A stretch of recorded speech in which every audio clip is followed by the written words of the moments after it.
This is the UARKFCA Timeout, the podcast where coaches and athletes share what God has done and is continuing to do in their lives.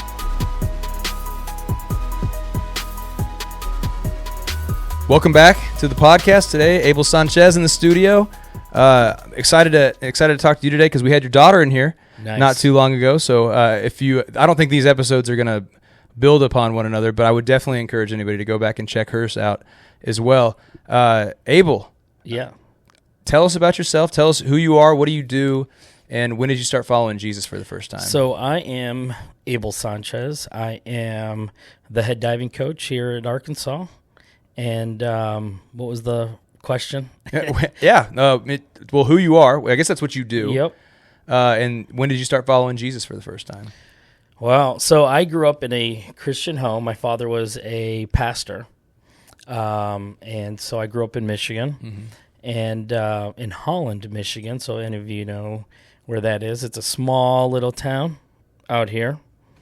And I grew up in a church. And even though I grew up in a Christian household, I didn't really accept Christ until the summer between my third and fourth grade year. Okay. And we had a pretty special youth group. Youth group was it was vibrant, and we loved a bunch of guys and girls, but we loved sport, and so we would play volleyball. We would call it, I don't know, ghetto ball. I don't know what we called it. But there was a lot of contact in volleyball. Anyway, it was a lot of fun. And through those, our meetings, I came to really follow Christ.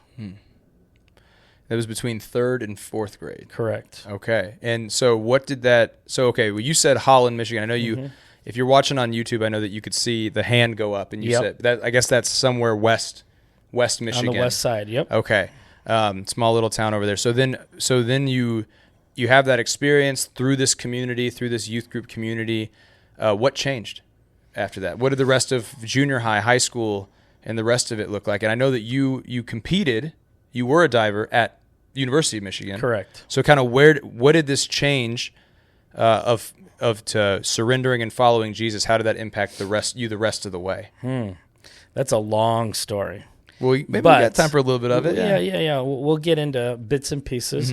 I would say up until that point, I was a very wild child. I didn't get into drugs and drinking, but I was definitely into being mischievous and just being, just crazy. And it definitely, I was able to not change, but I was able to channel that focus into something else, something more creative, more constructive. And so it definitely took on something I didn't know would be. So my father passes away when I'm 14, so a couple of years later. And if I don't think if I would have found Christ at a young age, I would have gone off the rails. And so having that for a couple of years, and then when that happened, I knew where I was, where I stood, and I knew I had God with me at all times. And so going to college, I was the kid that didn't drink, the kid that barely knew any secular music. I was the brunt of many jokes. But it was fine. I didn't mind it.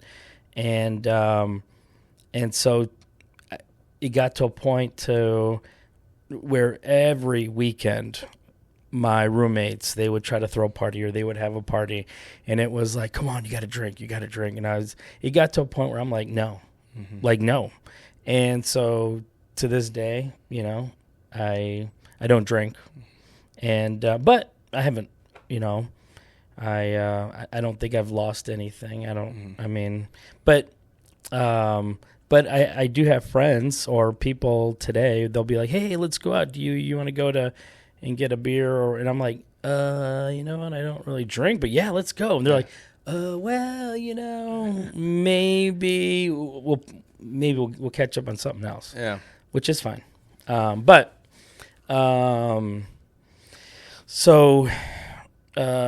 then college wasn't easy. College was tough. College was lonely. College was challenging. I enjoyed the challenge. I just knew, I think from a very, very young age, where I was in God's plan. I knew that I was in his plan, but I never knew what the plan was, and I still don't know the plan. And I keep asking, what's the plan? And I think the plan is that I just keep going and keep asking, what's the plan?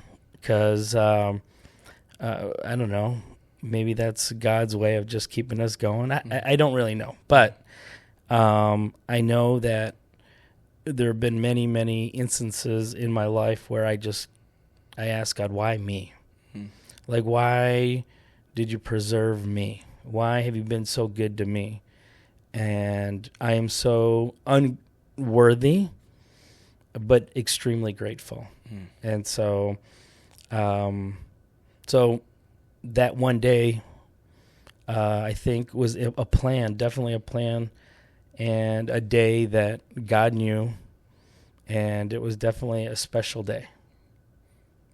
Well, good. So when I think you said you had some of these convictions that, yeah, you had your mischievous side, but you didn't ever, you weren't necessarily tempted by some of the other things. Was that just a Holy Spirit saying like, hey, you don't need that, or kind of what do you think? What do you think that? Or you just think you're wired differently, or what do you think that it's just God's grace? Like, what do you think that was? You mean as I was older? As you kind of progress through, you have the temptations of life come, right?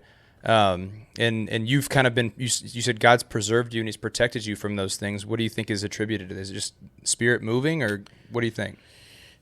That's a great question. I think it definitely is God, for sure. What is it? I keep asking that question, like, why me? I don't know. I just have, maybe I'm wired.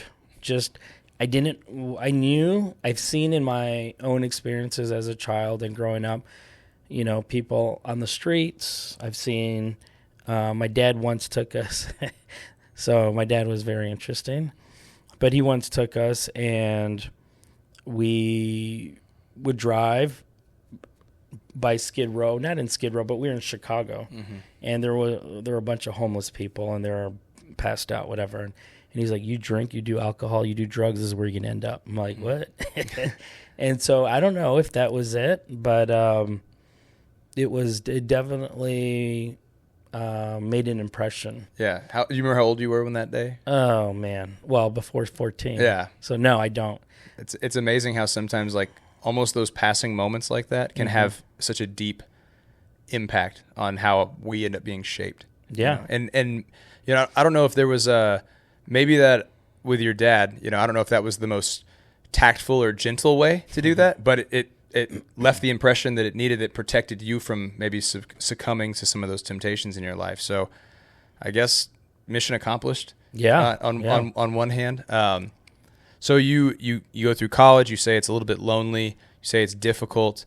So tell me what role that, you know, you have your faith, right? Your faith is what's defining you, not all these other things. How did that help you in that? You mentioned there was a community in 3rd and 4th grade. Did you ever find something like that in college and beyond?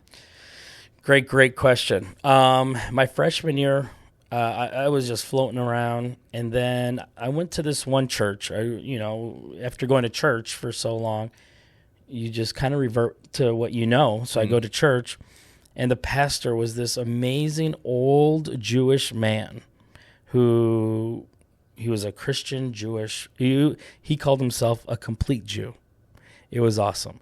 And so he's like, can I come over and visit? And I'm like, yeah, sure. So he comes over one night, and he's like, who do you talk to? Who do you, like, do community with? Do you have a Bible study? I go, no, it's just me. And he's like, I'm going to get you in contact with this one guy. And this guy was Bruce Dishnow. And he was starting up a AIA, Athletes in Action, chapter in Michigan. And there was nothing. There was no FCA. There may have been. I don't know. But it wasn't big like this is. And so so he got 5 guys. I was one of the 5. And we started this chapter in Michigan. And they tell me, I don't know, but they tell me there are, I don't know, 50, 100 kids. I don't know. There are a lot. And it's just amazing how God took this guy and 5 other guys and started this. And I feel really bad because there were 5 of us, and I have not been a great I should have kept in touch more often. But life keeps going. Life doesn't stop. And but because of Bruce, there was this community, and he would have Bible studies with us. And so what you guys do is invaluable. Like what you do is so amazing. Words could not really describe, other than just to let you know that if it wasn't for Bruce, I'd be lost. It would have been really difficult. I met with him once a week, and those were sometimes I didn't want to see him because I didn't really read my chapter or my Bible verse, but I am so grateful that I met him every week. And he would find me. He would look me out. He's like, "Where are you? You need to come. You need to meet me." We didn't have cell phones then, so it was a lot easier. A lot easier to hide from somebody. That's right. Yeah. And you know what's funny? Even though we didn't have cell phones, we didn't hide from people. We showed up. You know what I mean? Even though I didn't get my stuff done all the time, I showed up. I was like, yeah, I didn't do it again this week. But anyway. Well, if anything, a cell phone is a way for me to send a last-second message to say, I'm not going to be there. You know? Yep. As opposed to, I have to, I told him I would be there. I have no way to, that makes a little bit of sense then. Okay, so you in college, you find this community. First of all, you had a Bruce. You had somebody that was, I guess he was a little older than you. Yep. A little older than you that was pouring into you. He took you under his wing, and he saw something in you and said, so much so that he was willing to push you. You need to show up here. You need to show up here. And I guess as an athlete, you respond well to something like that, right? Of course. But then you also had a community of peers also. I don't know if you mentioned it. They weren't. It's not like these were. It wasn't just like 5 other divers. No, this was other sports. So one was the captain of the baseball team. One was captain of the baseball team. One was a runner. One was the running back at Michigan. I was a diver, and then we had runner, football, 2 football players. Okay, so it's 2. Yeah. So that group, pretty diverse group from an athletic perspective. I guess it was all guys. Yep. Though pretty diverse group from an athletic perspective came together under this kind of the unity of we're here to talk about Jesus together. And what did that do from? You said it was difficult. College was challenging. You came in maybe feeling a little bit alone. When you find that community, I mean, it was awesome. It seems like I feel like I'm baiting an obvious answer here, but what does that do for you? Man, you can be yourself. You can let your guard down. And because I loved my teammates. I love them to this day. But I felt every weekend, every night after practice, I had to put up a guard. You know, I couldn't just be but then with my AIA guys, I could just be me. The walls could come down a little bit. Yeah. That's good, man. So when the diving career goes on, and you, I see if you're watching on YouTube, you may have seen on the right hand there, you got the Olympic rings. So do we have an Olympic story that we're willing to? Sure. Okay. Yeah. So I've been very blessed. In 2000, so I continued to train. I moved to the Woodlands, Texas, and I trained there for a few years, and ended up in Florida afterwards. And I was blessed and lucky enough to go to Sydney 2000, compete in the Olympic Games. And so I have dual citizenship with Peru. And so I represented one of my coaches once said, dude, you need to represent Peru. And I was like, no, I'm going to represent the U.S. So that was in 96. And then 6, 7, 8, 9, 10. No, it was in 92. And then in 96, I was like, well, maybe I'm going to try this Peru thing. Maybe not. And so that took a couple years to get squared away. So then I finally got my dual citizenship. And then the year, so you have to qualify. You don't just go to the Olympic Games. You have to qualify to go to the Olympic Games, or your country needs to qualify. And then, like here in the U.S., if we qualify 2 spots, those 2 spots will go to Olympic trials, and then everyone fights for those 2 spots. Normally, everywhere else, because the pool is so small, no pun intended, whoever earns that spot, you typically will take that spot to the Olympic Games. And so in Peru, I earned the spot. I go. But that was, that was, so Peru, the governing body, they're like, well, you have to do so well. First earn a spot, then you have to do so well internationally. And I'm like, okay, well, what meets? They told me what meets. I met that goal. And then they're like, well, you have to go to this other meet and be top 12. And so I go to that meet, and I'm top 12. And they're like, well, we don't know yet. And so, I mean, we're getting down to the games were later because they were in Australia. I believe they were in August.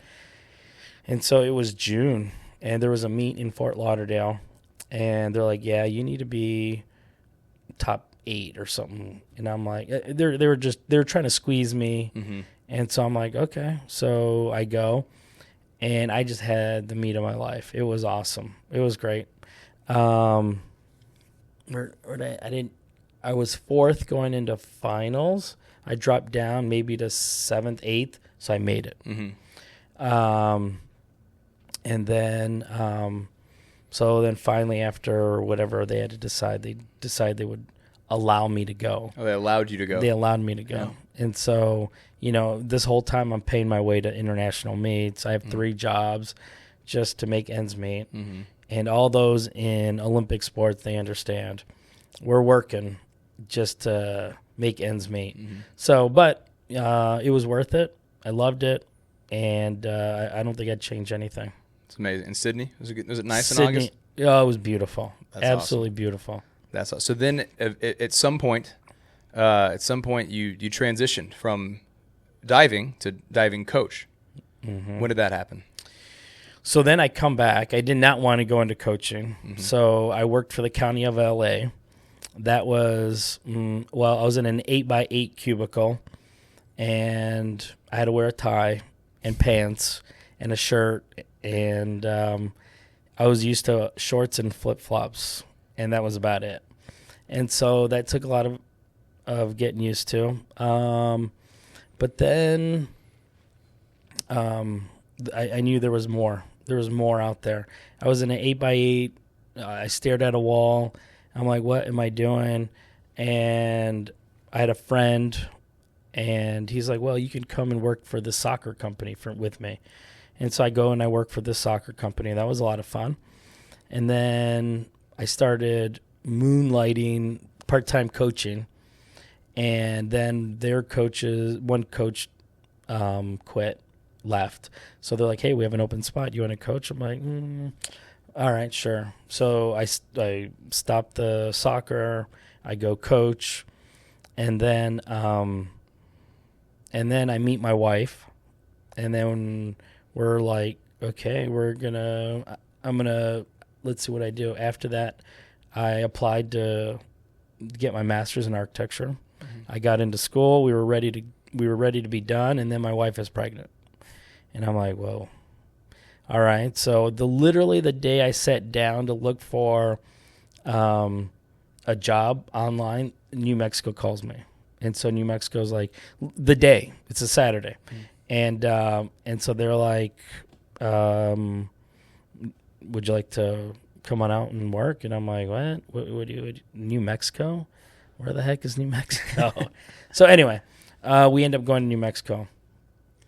And that was that Breezy that she was pregnant? That was Breezy in 2004. Yep. You know, I think I remember her saying, she's like, I was so close to being born in California. Very close. And ended up being born in New Mexico. That's hilarious. If someone watches that and then this, they'll be like, oh. That's funny. So you start your career at New Mexico. Yep. And you were around a little bit. I know you went to New Mexico. You went across the country, right, to UNC. Yep. Then you went north of the border into Canada for a little bit. And then eventually you came down to Arkansas. And maybe, I mean, there's probably really good stories to tell at all of those places. And it may be a reason for a part 2 with you later down the road. But I want to get us here. You're here at Arkansas now. Yes. And you've just finished up a couple of years now, right? 2, 3, third year. Third year. You finished up your third year. Man, tell me in all of that, and maybe even just in the last 3 years here, what has God been teaching you? Patience, and to really lean on Him. And so one of the first verses that Bruce made me memorize was 1 Peter 5, 6, and 7. Humble yourself, therefore, under the mighty hand of God, that He may exalt you at the proper time, casting all your anxieties upon Him because He cares for you. And I was like, what does that mean? Well, that means everything now. It's all in His timing, and He does care for us. And now I know if I just cast my cares on God, I know He'll take care of me. That's so good. And I love that you said you equate that to the patience, because I hear you say in that verse, at the proper time. Right? And I think that one of the things that we will do sometimes, we'll say, okay, God, I casted all my anxieties on you. Can we get to the next thing? Can we get to the good part now? And He's like, in the proper time, we'll get there, and that's such a critical part of developing us and sanctifying us. So you've learned patience over the last few. You probably got a lifetime of patience that you've learned, which has to just come with being a coach and working in the world of athletics. But what is a way? This is a kind of a weird question, but what is a way that you can practice patience that you have? Practice patience. Wow, no one's ever asked that. It feels like it just kind of happens to you, doesn't it? It does happen. I think just life brings these challenges, and I think one way to maybe practice is to practice slowing down, practice praying, practice. It's really hard. Quiet time. I grew up in a Latin family, and there was never quiet time. And then I met my wife, and one of the first times we go out on a date, it wasn't a date. No, we for the first year we were just friends, and we go to Santa Barbara. We're in the car, and I'm used to either music being on, talking. There's always music. There's always sound. And she didn't have the radio. The music wasn't on. The radio wasn't on. We didn't have a CD in. CDs, yes, CDs. And I was just sitting there, and I was like, whoa, it's really quiet, So I think she taught me how to be quiet, which was important. Well, I think that's really, we slow down. I mean, and I feel like I don't want to misinterpret this, but sometimes that means literally, physically drive slower, walk slower, right? Slow yourself down and move at a normal pace, right? We don't have to sprint everywhere that we go.